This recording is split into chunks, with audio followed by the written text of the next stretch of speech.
Hello everyone. Kuldeep Singh this side. आज मैं discuss करने वाला हूँ ह्यूमन एनाटॉमी का नया chapter, human and anatomy and physiology.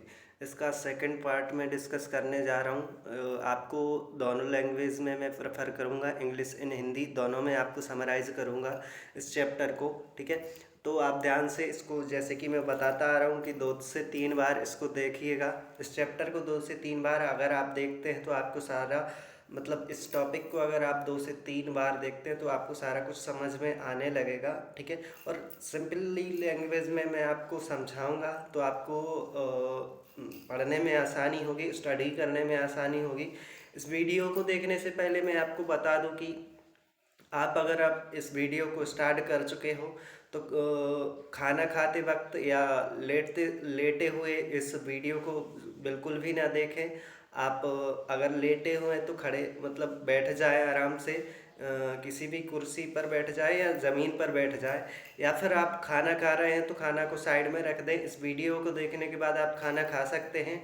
Video देखते समय डायरी और पेन अपने पास रखें जिससे आप शॉर्ट नोट्स तैयार कर सकें। साथ में जो भी वीडियोस में आपको स्क्रीनशॉट वगैरह या पीडीएफ वगैरह प्रोवाइड किए जाते हैं उसको स्क्रीनशॉट लेते जाइएगा आप। अगर आपको वीडियो अच्छा लगता है अगर आपको वीडियो अच्छा लगता है अगर आपको वीडियो अच्छा लगता है तो इस चैनल को सब्सक्राइब कर लो और वीडियो पर लाइक कर लो और ज़्यादा से ज़्यादा शेयर करो।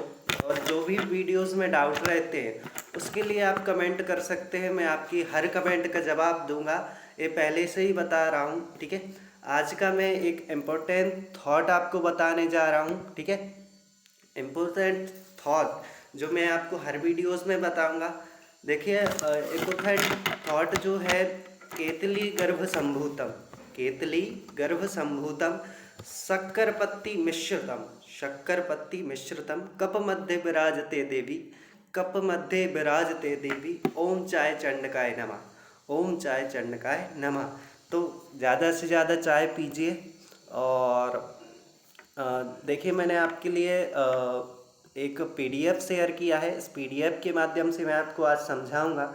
ठीक है, तो इसको हम पहले रोटेट कर लेते हैं।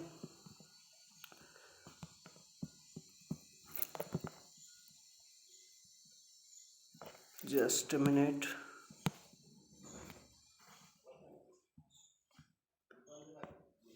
ठीक है, अब आप देख सकते हैं इसको, इसका आप स्क्रीनशॉट भी ले सकते हैं। आपको अब धीरे धीरे मैं समझाता हूँ कि टिश्यू क्या होता है। ठीक है, देखिए, ह्यूमन एनाटॉमी का एंड फिजियोलॉजी का पार्ट 2 आज मैं डिस्कस करूँगा आपके लिए।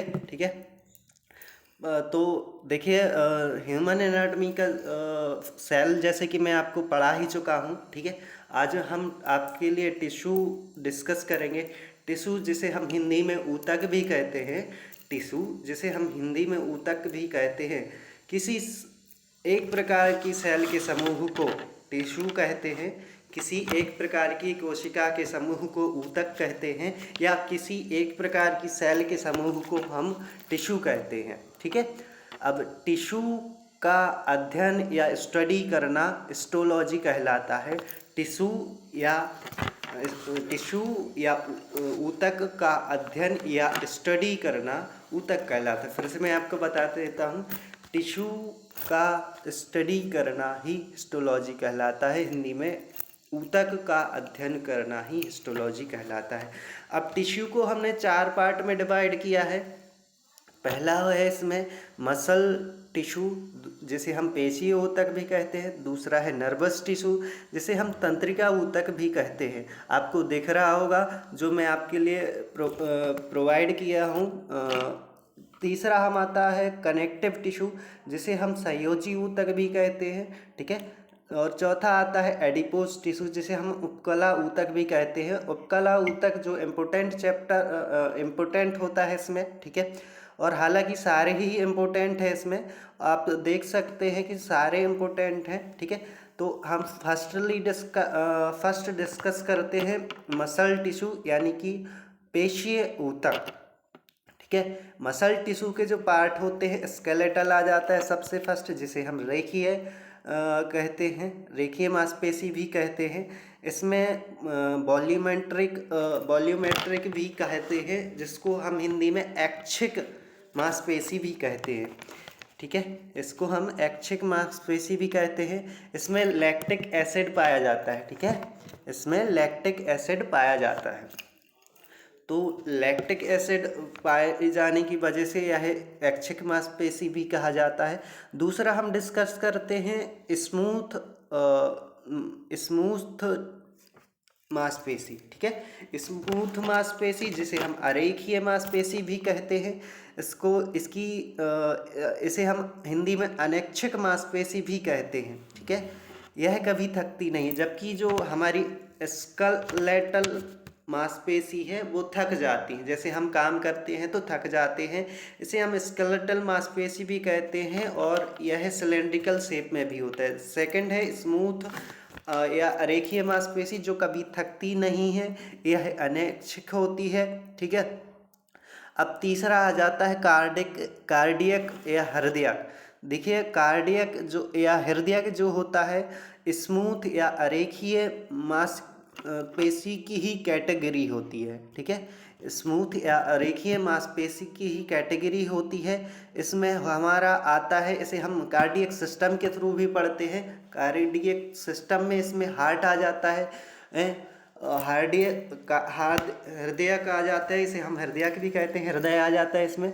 तो हृदय कभी थकता नहीं है। जैसे कि हम जन्म से लेकर मृत्यु तक हृदय चलता ही रहता है लगातार, दिन में रात में सभी में चलता रहता है। अगर हृदय थक जाता है तो हमारी डेथ भी हो सकती है। ठीक है, देन हमारा आता है नर्वस टिश्यू, जिसे हम तंत्रिका ऊतक भी कहते हैं, जिसका एग्जाम्पल है ब्रेन या दिमाग, जिसे हम कहते हैं ब्रेन या दिमाग। नर्वस टिश्यू जो होता है वह दिमाग जो होता है नर्वस टिश्यू का बना होता है।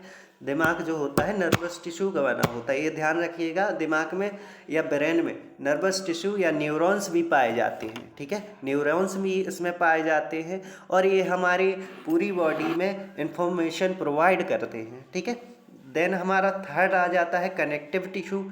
कनेक्टिव टिश्यू जिसे हम संयोजी ऊतक भी कहते हैं। इसके एग्जाम्पल होते हैं, सबसे पहले संयोजी ऊतक जो कि जोड़ के रखता है। ठीक है, कनेक्टिव टिश्यू या का मतलब होता है जोड़ के रखना। ठीक है, तो हमारा संयोजी ऊतक जो आता है वो ही ब्लड। ठीक है, जो कि देखो, ब्लड जो होता है या उसे हम हिंदी में रक्त भी कहते हैं, जो सभी को हमारे अंगों को लिए जोड़ के रखता है। ठीक है, देन इसी का ही पार्ट आता है, ब्लड का एक पार्ट होता है जिसमें पीला रंग होता है, लिम्फ कहते हैं जिसे हम, इसका रंग पीला होता है। ठीक है, यही ब्लड का ही पार्ट होता है। देन हमारा आता है बोन, जिसे हम हड्डी कहते हैं। हड्डी कनेक्टिव टिश्यू का ही पार्ट होता है। ठीक है, संयोजी ऊतक का ही पार्ट होता है। ठीक है, देन हड्डी एक कड़क पार्ट होता है। ठीक है, आसानी से यह टूटती नहीं है, हाँ टूट जाती है लेकिन आसानी से नहीं टूटती। ठीक है, अगर हम किसी को ऐसे टच करें तो ये टूटती नहीं आसानी से, और ज़ोर से मारे तो टूट भी जाती है। देन इसका ही पार्ट आ जाता है, बोन का पार्ट आता है कार्टिलेज। बोन से ही कम कैटेगरी होती है, इसे मतलब बोन के ही साथ ही डिस्कस करते हैं, जो कि कार्टिलेज कहा जाता है। यह कनेक्टिव टिश्यू का पार्ट होता है, संयोजी ऊतक का पार्ट होता है। इसे हम नरम हड्डी भी कह सकते हैं, इसके लिए हिंदी में शायद उपास्थि भी कहा जाता है। ठीक है, उपास्थि भी कहा जाता है कार्टिलेज को हिंदी में। आप ध्यान से सुनते जाइएगा, प्रॉपर शॉर्ट नोट्स बनाते जाइएगा, और इसका स्क्रीनशॉट ज़रूर लेना और 2 से 3 बार इस वीडियो को ज़रूर देखना। आपको ज़्यादा से ज़्यादा समझ में आएगा, ये मेरी गारंटी है। आपको सिंपल लैंग्वेज में मैं समझाऊंगा। ठीक है, चौथा हमारा आ जाता है एडिपोस टिश्यू, जिसे हम एडिपोस टिश्यू या उपकला ऊतक, ये इम्पोर्टेंट पार्ट भी होता है हमारा टिश्यू का। ठीक है, जिसमें एग्जाम्पल आते हैं वसा या फैट। ठीक है, वसा या फैट, इसमें यह एक जो वसा और फैट होता है सुंदरता भी बढ़ाता है, किसी भी मेल की या फीमेल की सुंदरता भी बढ़ाता है। फैट चोट से भी बचाता है। फैट देखिए, किसी को अगर हम मारते हैं तो उसकी मसल्स में जाके लगता है या फैट में जाके लगता है, तो ये चोट से भी बचाता है। ठीक है, जो होता है वो चोट से भी बचाता है। ठीक है, सुंदरता भी प्रोवाइड करता है। अब देखिए वसा फीमेल में सबसे ज़्यादा पाया जाता है वसा। क्यों पाया जाता है? क्योंकि अधिकतर फीमेल में वसा पाया जाता है, ठीक है, इतना ही याद रखिए आप। और यह ठंड से भी बचाता है। देखिए अगर फीमेल में ज़्यादा वसा पाया जाता है तो वो ठंड से भी बचाता है।